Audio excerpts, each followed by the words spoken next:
Hi, I'm Jeanette Roche. This is Bridge City News. Here are some of the top stories we have lined up for you today. Freedom Convoy organizer Chris Barber finds out whether or not he gets to keep the truck he calls Big Red. Plus, the man wanted in connection with last Saturday's shooting at Brown University is found dead. Your nation, your province, your southern Alberta. From the heart of Lethbridge, it's Bridge City News with Jeanette Roche. Thanks so much for joining us. We start with developing news out of Welland, Ontario. Residents in the southern Ontario city have been under a shelter-in-place order after a Niagara Region police officer was shot Friday morning.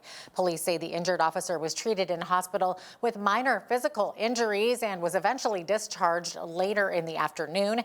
The suspect is contained inside a building that used to be a church but has since been turned into a residence. There has been an ongoing dispute over a huge offense that does not meet bylaw requirements. Police were called this morning to assist bylaw officers. Nearby schools and the Welland Hospital were placed under a lockdown, and all residents in the area are being told to lock their doors and windows and stay inside. The hospital has since lifted its hold and secure order, and staff from nearby schools were evacuated. As of airtime, negotiators remain on scene to work out a peaceful solution to the suspect, who remains contained in the residence. In other news, Freedom Convoy organizer Chris Barber got a pre-Christmas wish Friday after an Ontario judge ruled he gets to keep the truck that he so lovingly calls Big Red.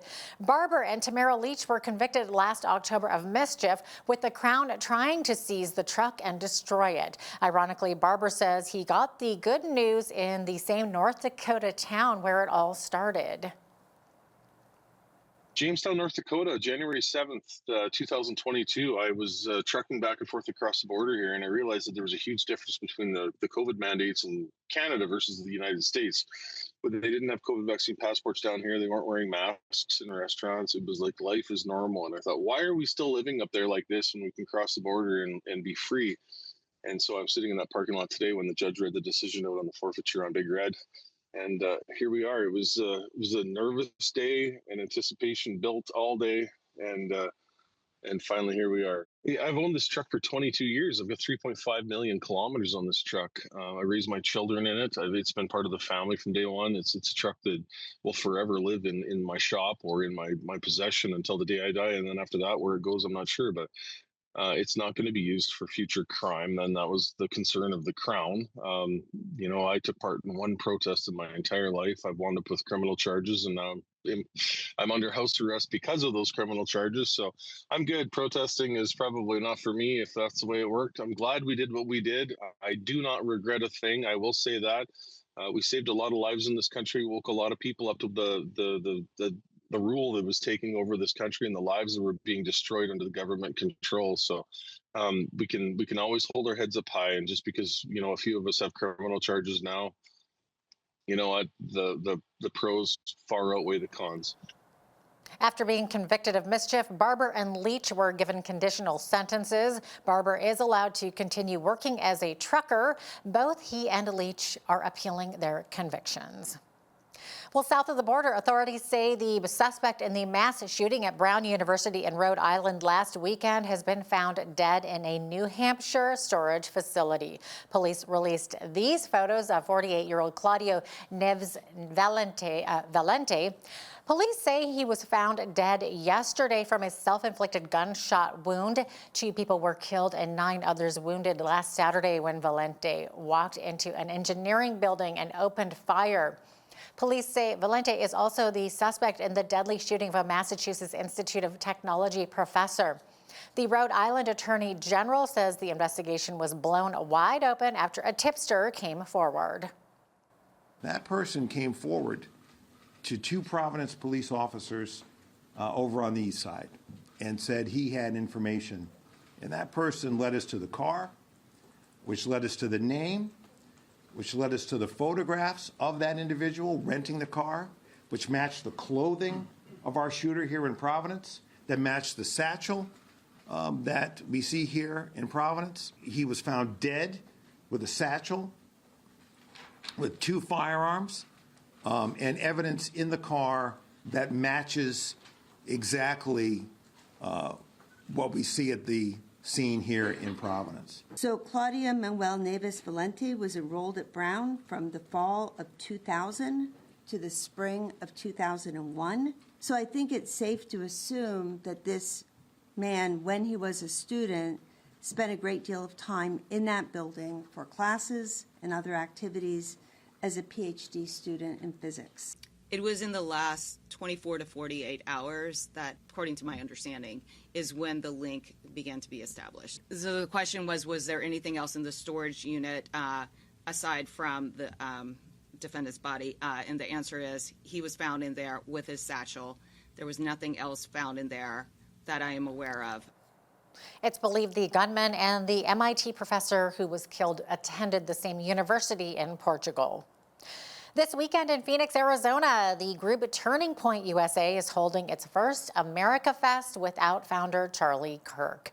He was assassinated in September at a Utah college. In recent years, Kirk had drawn a huge number of young men into the conservative movement, and those male voters helped to get Donald Trump elected in 2024.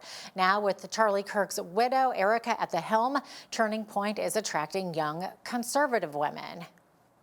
The conservative youth organization has seen a massive surge in interest since the assassination, and young conservative women tell me they're particularly emboldened to join or get more involved with the movement, with Erica Kirk now at its helm.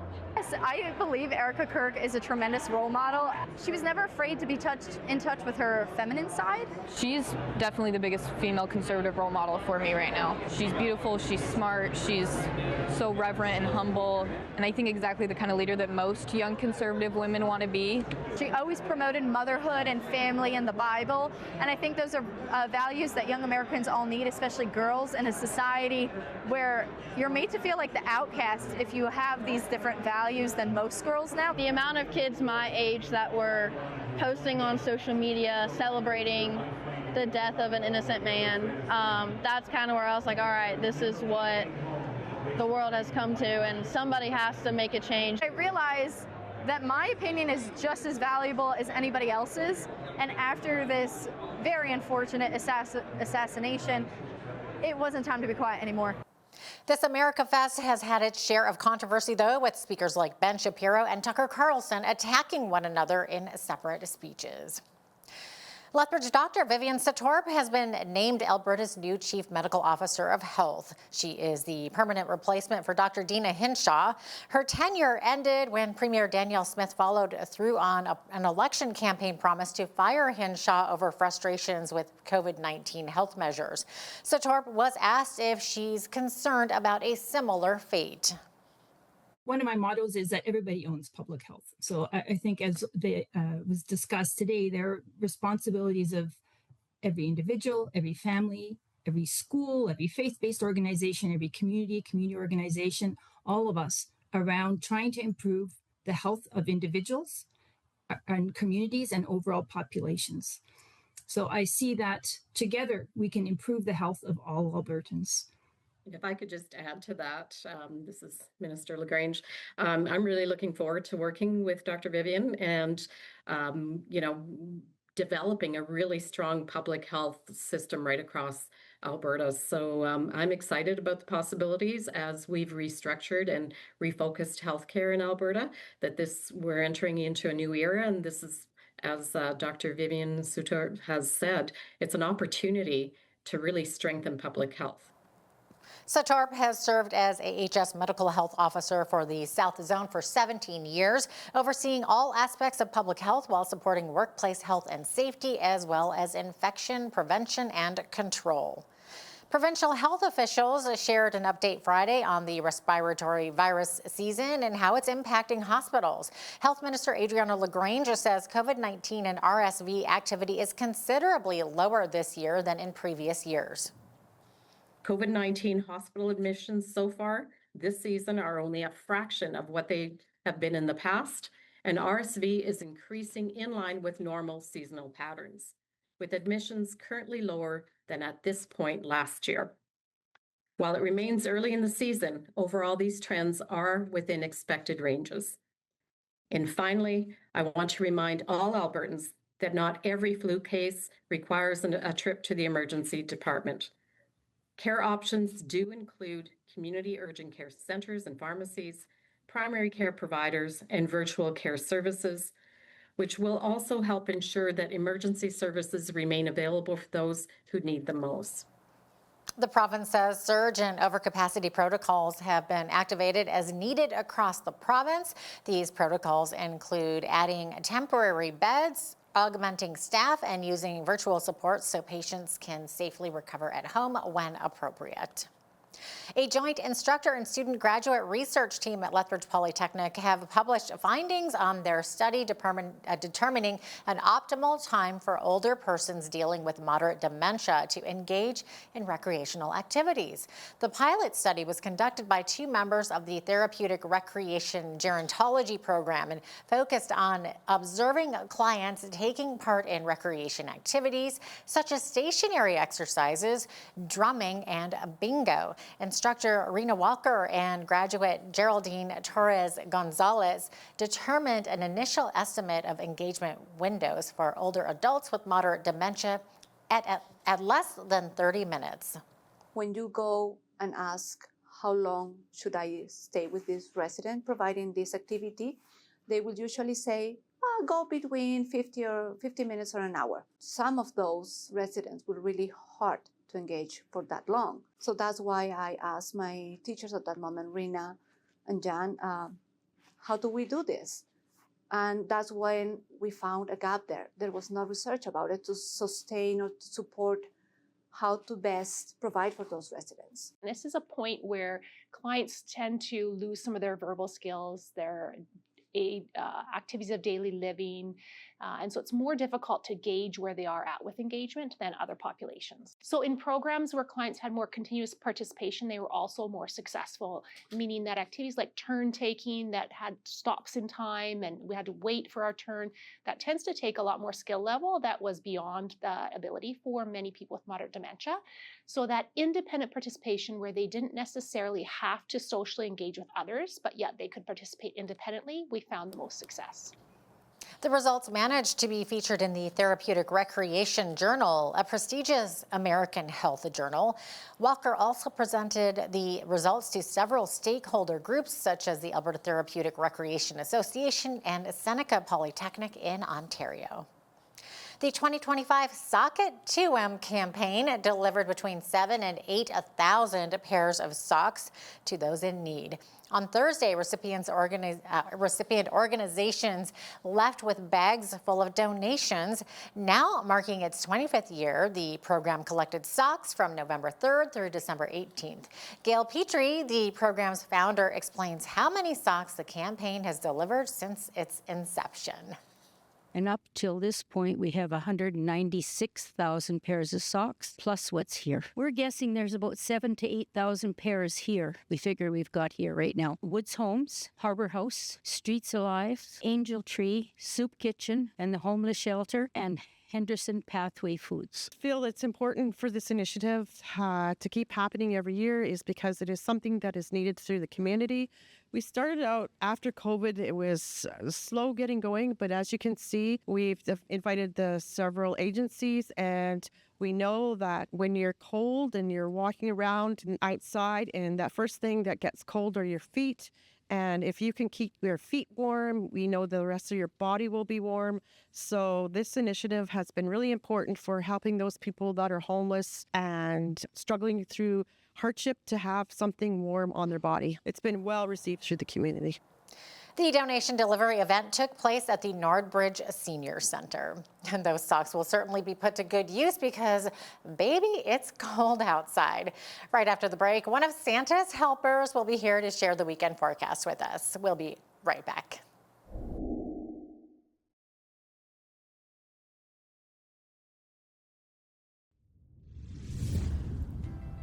Welcome back and Merry Christmas. We've had a bit of a deep freeze on this last Friday before Christmas. We're having some really high wind chill values and risk of freezing, especially overnight. So definitely feels like a Canadian prairie day. Here's the thing, it's not even technically winter until Sunday, which is the winter solstice, which it will feel much nicer by then. So here's what's happening for now. Minus 23 overnight, feeling like minus 31 with the wind chill. By Saturday morning, feeling like minus 32 with that wind chill. Daytime high of minus 16, chilly willy, dropping to minus 21 by the afternoon, but lots of sunshine. On Sunday, which is our winter solstice, minus 1, not too bad at all, down to minus 9 on Monday, plus 1 on Tuesday, and then Wednesday, that's when we'll see those flurries come back at us again. Minus 3 for the high, by the way, that is Christmas Eve. So it looks like we could have a white Christmas after all, Christmas being Thursday, high of 0, not bad at all. I think we had a brown Christmas last year, if I'm not mistaken. So average high for this time of year, minus 1, average low, minus 13. 17 was the record high in Lethbridge on this day back in 1954, and in 1924, minus 39 was the record low. We saw our sun rise this morning at 8:25, sunset this afternoon, 4:32 p.m. That is 1 minute shorter of a day today than we had yesterday. So seeing 8 hours and 8 minutes of daylight.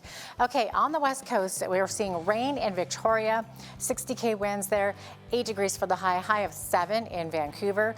Seeing showers there as well, risk of a thunderstorm in the morning, by the afternoon risk of hail. Now we've also got a highway alert on the Coquihalla, which is from Hope to Merritt. They are expecting snowfall of 10 to 15 centimeters tomorrow.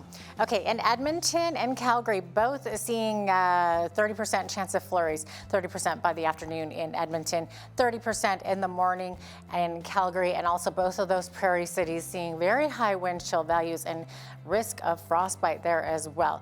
Okay, and that of course continues for Saskatchewan. Both Saskatoon and Regina seeing a 60% chance of flurries tomorrow, minus 22 daytime high in Saskatoon, minus 20 in Regina. Of course, with the wind chill feeling much colder than that, minus 17 for the high without the wind chill in Winnipeg, and clear skies expected there. Okay, 40% chance of flurries expected tomorrow in Toronto, high of 3 degrees, minus 2 expected in Ottawa with periods of light snow, and a mix of sun and cloud in Montreal with minus 4 for the daytime high. Now, as we get into the Maritimes, we are seeing more precipitation kind of mixed in. We're seeing flurries and showers. So Fredericton, 30% chance of flurries, minus 1. 30% chance of showers in Halifax, 1 degree for the high, minus 2 in Charlottetown. Seeing a mix of flurries and showers of 60%. By the way, all three of those cities looking at 70 kilometer per hour winds at certain times of the day. St. John's tomorrow is under a wind warning, and particularly for Saturday morning, they could see winds of 70k to 100 kilometers per hour along parts of the coast. They're also looking at some heavy showers up to 10 millimeters. So there you have it. That is your forecast. Statistics Canada says retail sales fell 0.2% to $69.4 billion in October as sales at beer, wine, and liquor stores dropped. However, the agency says its advanced estimate indicates 1.2% gain in retail sales for November, though it cautioned that the figure would be revised. For October, Stats Canada says sales were down in 4 of 9 subsectors. It tracks with sales at food and beverage retailers down 2% as beer, wine, and liquor retailers fell 10.6%. It says the drop at beer, wine, and liquor retailers coincided with labor disruptions in British Columbia. Speaking of retail sales, what happens to items that are returned from online websites? Well, many end up at an Ontario warehouse where they are sorted and either sent back to retailers or sold to new buyers. For more on this story is Michelle Zadikian from the Canadian Press. When Santa steps off his sleigh, the busy season will just be getting underway at a Mississauga, Ontario warehouse. Return Bear will process thousands of unwanted gifts this holiday season. The company handles returns for businesses like Kim Kardashian's Skims, t-shirt retailer True Classic, and sportswear maker 47. Ahmed Said, head of operations at Return Bear, says staff will work long hours well into February to take care of everything shoppers send back.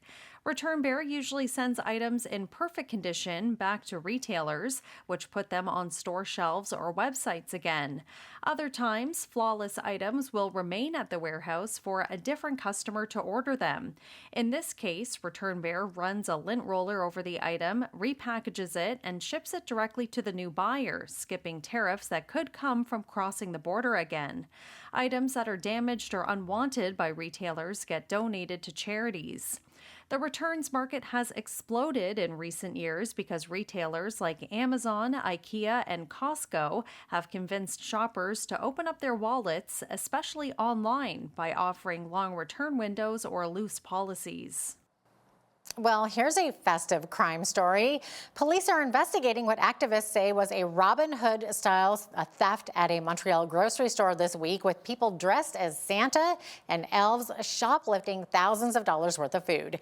A group called Robins of the Alleys has claimed responsibility for the theft, saying 4 Santas and a host of elves entered a Metro grocery store on Monday evening and stole items worth $3,000 that they plan to redistribute to the community. Photos and videos of the incident were widely shared online, and the group said in a statement on social media that the food theft was a political call to action.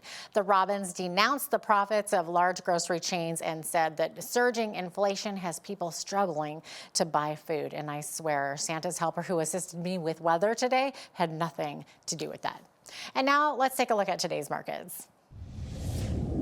The TSX is up 314 to 31,775. The Dow is up 183 to 48,134. The S&P 500 is up 59 to 6,834, and the Nasdaq was up 301 to 23,307. West Texas Intermediate oil was up 52 cents to 56.52 US per barrel. Natural gas was up 11 cents to 402 US.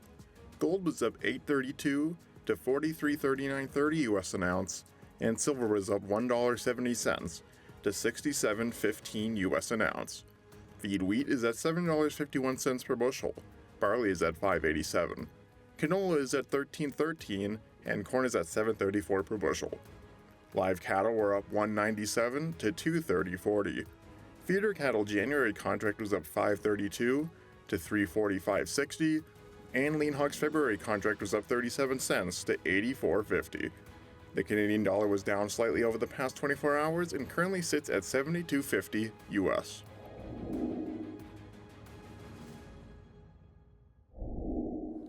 Recapping one of our top stories, Freedom Convoy organizer Chris Barber is a happy man after a judge ruled Friday he gets to keep his truck Big Red. Barber and Tamara Leach were convicted of mischief last October, and the Crown was trying to seize the truck.